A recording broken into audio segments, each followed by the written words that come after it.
बताई कि ये जो अपनी नदी है ये कई बार इधर से उधर घूम करके आती है और उसके कारण से क्या है कि उस नदी का उपयोग होकर के कुछ जगह फेंसिंग हुई है, कुछ नदी में अभी तक भी फेंसिंग नहीं होने के कारण से भी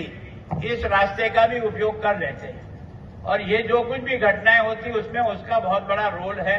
मैं सोचता हूं विषय तो केंद्र के पास पहुंचाएंगे, क्या करना ये उनके ध्यान में तो है कि जो हमारी फेंसिंग है उसके आगे भी लोगों की जमीन है और उसके कारण से उसको खेती पे जाने और आने का विशेष करके सीजन के बोते समय और काटते समय दिनों में इतनी नहीं होती, तो उसके बारे में भी हमको आगे सारे अधिकारियों से मिल करके सोचना चाहिए कि बुआई के समय और कटाई के समय कैसे इनको आसानी से हम जाने और आने दें और उसका किस तरह से करें। एक आपने जो कहा था कि उधर फेंसिंग करना चाहिए, तो फेंसिंग इस सारे के सारे ये जो 6 जिले हैं इसके बॉर्डर की फेंसिंग को जहां हमको लगता है कि अंदर बहुत खेती है, कहीं 3 किलोमीटर तक है, कहीं 2 किलोमीटर तक है, कहीं 1.5 किलोमीटर तक है, कहीं और 500 मीटर है, कहीं और कुछ है, तो हमने प्रस्ताव बनाकर भेजा है जहां ज्यादा डिस्टेंस से जाकर के अंदर खेती करनी पड़ती है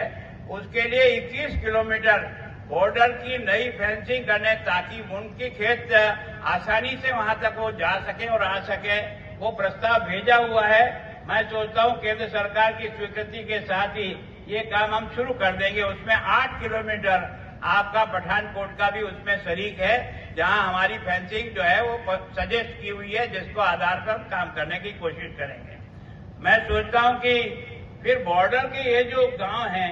इनको सालाना 10,000 रुपया प्रति हेक्टेयर के रूप से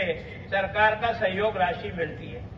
22 तक की तो मिल गई लेकिन 23 की अभी तक नहीं मिली है। मैं सोचता हूं आपको मुझे दोनों को इस बारे में परसू करना चाहिए ताकि इनको ये राशि समय पर इनके पास उपलब्ध हो जाए, इसके बारे में हमको देखना चाहिए। मैं सोचता हूं कि वो इस नशे के प्रवृत्ति में जाएगा, आप इसको रोकना भी चाहोगे ना तो बहुत ज्यादा सफलता नहीं मिलेगी। रोकने का एक ही आधार है, एक तो इस युवा पीढ़ी को आप नशे से मुक्त करने का अभियान चलाकर जन जागरण कैसे करें और दूसरा उसको रोजगार के साथ कैसे जोड़ें। मैं सोचता हूं सबको नौकरी मिल जाएगी सरकार की, ये तो संभव नहीं, पर मैं सोचता हूं आजकल कई प्रकार के नए नए प्रयोग हुए हैं,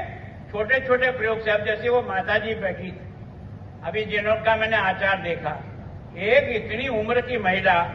एक ऐसा आचार बनाती है जिसके कारण से उसको देश में सम्मानित किया जाता है। इसका मतलब क्षमता तो है पर हमें काम करने का भी स्वभाव बनाना पड़ेगा। हमारी एनर्जी का उपयोग हम कर सकते हैं, हजारों फील्ड खाली पड़े हैं, लेकिन उसके लिए और विशेषकर